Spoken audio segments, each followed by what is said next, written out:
आगे परमेश्वर कहते हैं, संतों की महिमा कही न जाए, 68 तीर्थ चरणों पाए। संतों की महिमा अपरंपार, पूर्ण ब्रह्म मिले करतार। संतों की महिमा अगम अगाध, नारद से उदरे प्रहलाद। अब परमात्मा संतों की महिमा गा रहे हैं यहाँ पे। नारद जी कोई संत नहीं थे।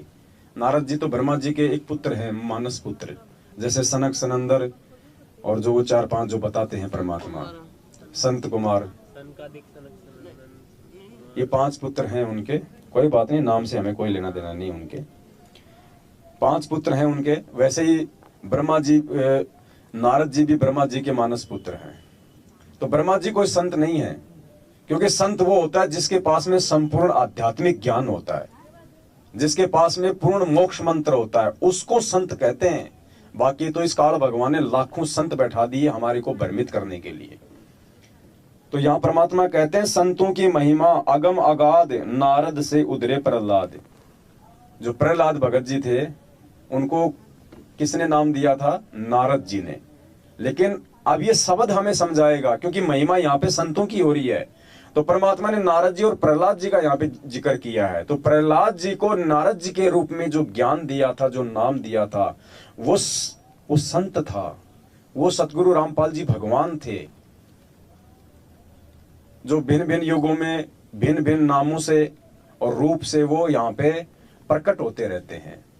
यही परमात्मा जो आज आप और हमारे गुरु हैं, जिन्होंने हमें वो मोक्ष मंत्र दिया है, जिन्होंने हमें शिक्षा और दीक्षा दी है, इसी संत ने, सतगुरु रामपाल जी भगवान ने त्रेता युग में नारद जी के रूप में और उनको प्रहलाद जी को जो है वो मंत्र दिया था, जहां तक कि उनको आवश्यकता थी, जहां तक उनकी आस्था थी। क्योंकि महिमा यहाँ पे संतों की हो रही है। अब देखो पुण्यात्माओं, ये अध्यात्म है, और जब तक हम इन बातों पे विचार नहीं करेंगे, हमारे अंदर इतनी आस्था बनेगी नहीं। अब हमने तो ये मान लिया कि परमात्मा 650 साल पहले आए थे, बस। आज लोग इसीलिए तो विश्वास नहीं कर रहे उस परमात्मा पे कि सतगुरु रामपाल जी भगवान ही वो कबीर परमात्मा है। उनके खुद के भगत ही 90% जो सतलोक आश्रम मैनेजमेंट हरियाणा के पीछे देखा देखी में चल रहे हैं, वो उन्हें परमात्मा क्यों नहीं मानते? क्योंकि उन्हें लगता है कि कलयुग में कि परमात्मा 4 युगों में केवल एक बार ही आया है। सतयुग में सतसुकृत नाम से, त्रेता में मुनिंद्र नाम से, द्वापर में करुणामय नाम से, और कलयुग में 650 साल पहले वो परमात्मा कबीर नाम से आए। नहीं, देखो हम थोड़ा सा विचार करें तो हमें मालूम चलेगा। 650 साल पहले परमात्मा कब आए? सन 1398 में लहर तारा तालाब पे शिशु रूप में परमात्मा जो है वो प्रकट हुए 1398 में। अब 1398 से 6 साल पहले चले जाओ आप, 1392। 1392 में वही कबीर परमात्मा तैमूर लंग को आके मिला था, 7 पीढ़ी का राज दिया था। अब बताओ, क्या परमात्मा एक बार ही प्रकट हुआ था क्या 650 साल पहले? ये परमात्मा तो दिन में सैकड़ों बार प्रकट होता है, भिन्न भिन्न रूप बना के अपनी आत्माओं के 100 काम सारता है ये। तो परमात्मा कहते हैं, संतों की महिमा अगम अगाध, नारद से उदरे प्रहलाद। ये दयालु परमात्मा सतगुरु रामपाल जी भगवान अपनी विशेष आत्माओं के लिए भटकता रहता है यहाँ पे। जैसे भटकते भटकते आज ये परमात्मा आ गया है यहाँ पे। और पुण्यात्माओं, यकीन मान लेना, वर्तमान का जो रूप है हमारे पूज्य गुरुदेव जी का, जो शकल हम देख रहे हैं, जो सूरत हम देख रहे हैं, ये इनका वास्तविक रूप है। सतलोक में परमात्मा इसी रूप में है, और कोई रूप नहीं है परमात्मा का, यही रूप है उस परमेश्वर का। ये वास्तविक रूप है। अगर वर्तमान में परमात्मा अपने वास्तविक रूप में ना आवे, स्वयं यदि परमात्मा ना आवे, तो पुण्यात्माओं, जीव काल भगवान के जाल से छूट नहीं सकता। काल भगवान जीव को रास्ता नहीं दे सकता। एक बात बताओ, 650 साल पहले जब मोक्ष का टाइम ही नहीं था, परमात्मा ने किसी को पार ही नहीं करना था, जब तो खुद परमात्मा आया। और आज जब मोक्ष का टाइम है तो क्या आज किसी और को भेज देगा? आज तो 650 साल पहले से भी ज्यादा जोर लगेगा। तो आज तो परमात्मा ने स्वयं ही आना था, और जब तक ये परमात्मा नहीं आएगा, स्वयं यदि वो परमात्मा ना आवे, तो एक सत्संग में गुरुजी कहते हैं कि काल भगवान हम आत्माओं को रास्ता नहीं देगा।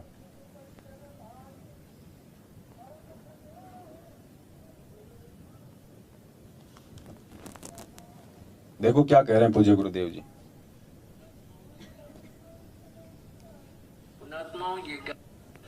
पुण्यात्माओं ये ज्ञान परमात्मा स्वयं आकर ही हमें बताते हैं। और यदि वो परमात्मा स्वयं आकर के अपना ज्ञान प्रचार ना करे तो ये काल हमें कोई रास्ता नहीं देता। इसलिए परमात्मा को स्वयं आना पड़ता है यहाँ पे। और कितनी बार परमात्मा अपने सत्संगों में कहते हैं कि अपने द्वारा रची गई सृष्टि की सही सही जानकारी वो परमात्मा स्वयं ही आकर देता है। तो आज दुनिया में लाखों संत, महंत, मंडलेश्वर, शंकराचार्य हैं। क्या संत रामपाल जी भगवान के अलावा किसी ने भी सृष्टि रचना की यथार्थ जानकारी दी? कोई दे ही नहीं सकता, क्योंकि परमात्मा ही दे सकता है। इसलिए सतगुरु रामपाल जी भगवान स्वयं कबीर परमात्मा है। फिर गुरु जी कहते हैं कि तत्वदर्शी संत की भूमिका वो परमात्मा स्वयं ही निभाता है।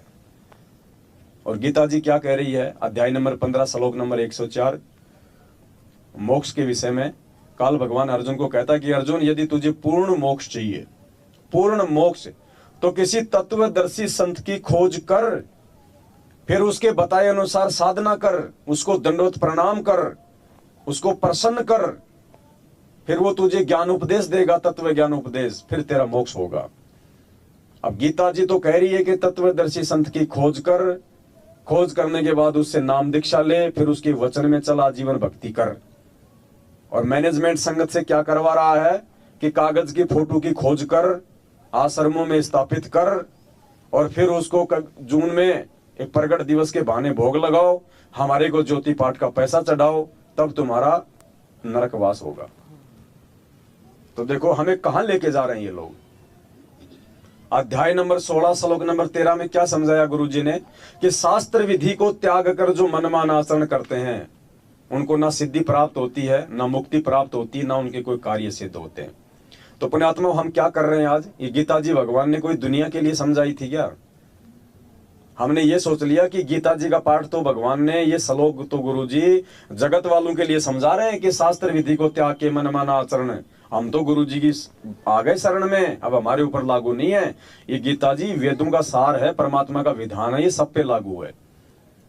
हम शास्त्र विधि को त्याग के मनमाना आचरण नहीं कर रहे तो क्या कर रहे हैं आज ये 90% भगत समाज? कौन से शास्त्र में लिखा है कि एक फोटो को पूजने से आपको मोक्ष मिलेगा, एक फोटो को भोग लगाने से आपको मोक्ष मिलेगा? परमात्मा कहते हैं चेतन से ती ओलना और जड़ से ती प्रीति। बताओ कैसे मोक्ष होगा? जो चेतन है उससे तो हम लोग छुपे बैठे हैं। जो संत रामपाल जी भगवान है, जो एक चेतन शक्ति है, वो हमारे गुरु हैं, उनसे तो हम लोग ओलना करके बैठे हैं। उनको तो हमने एक जीव साबित कर दिया कि मां के गर्भ से आया है। उनका तो 8 सितंबर को मनवस लोगों ने जन्मदिन मनाना शुरू कर दिया और जड़ से ती उन्होंने प्रीत लगा ली। वो जड़, वो कागज की फोटो, वो जड़ है। वो ना बोल सकती है, ना तुम्हें सत्संग सुना सकती है, ना तुम्हें वो मंत्र दे सकती है, ना तुम्हारा कोई भला कर सकती है, ना आशीर्वाद दे सकती है। उस जड़ से काल भगवान ने हमारे को प्रीति लगवा दी और बड़ी खुशी से देसी घी के हलवे में करोड़ों रुपए बर्बाद करवा के और उसका प्रगट दिवस मनवा रहे हैं। पुण्यात्माओं, ये शास्त्र विधि को त्याग के मनमाना आचरण है। तो बताओ कैसे हमारे को मोक्ष होगा, कैसे हमारी सिद्धि होगा, हमारे को सिद्धि प्राप्त होगी? और देख लो आए दिन उसका क्या परिणाम निकल रहा है। आए दिन अकाल मौत हो रही है मैनेजमेंट वालों की, आए दिन। तो ये परमात्मा ने विशेष मेहर बख्शी हम साथ संगत वाले भाई बहनों पे। हमारा ध्यान, हमारा टारगेट केवल हमारे गुरुदेव के चरणों में हो जाना चाहिए। और कोई भगवान नहीं है सृष्टि में इनके अलावा। अगर सतलोक में भी बैठा है तो यही बैठा है, धरती पे भी है तो यही है, जेल में भी है तो यही है, हमारे घरों में है तो भी यही परमात्मा है। दूसरा पूरी सृष्टि में कोई परमात्मा नहीं है।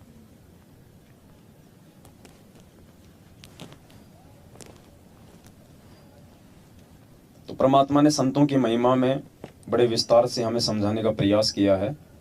और आगे फिर क्या कह रहे हैं परमात्मा? संतों की महिमा अगम अगाध, नारद से उधरे प्रहलाद। ध्रुव भेटे नारद निर्वाण, अमरापुरी पर रचे विमान। जो प्रहलाद की मौसी का लड़का था ध्रुव, अब ध्रुव को भी नारद जी के रूप में उस कबीर परमात्मा ने ही आके वो मंत्र दी, वो दीक्षा दी। और जहां तक कि उन्होंने साधना की, उस आधार से उनको सप्तपुरी का राज दिया, अमरापुरी का।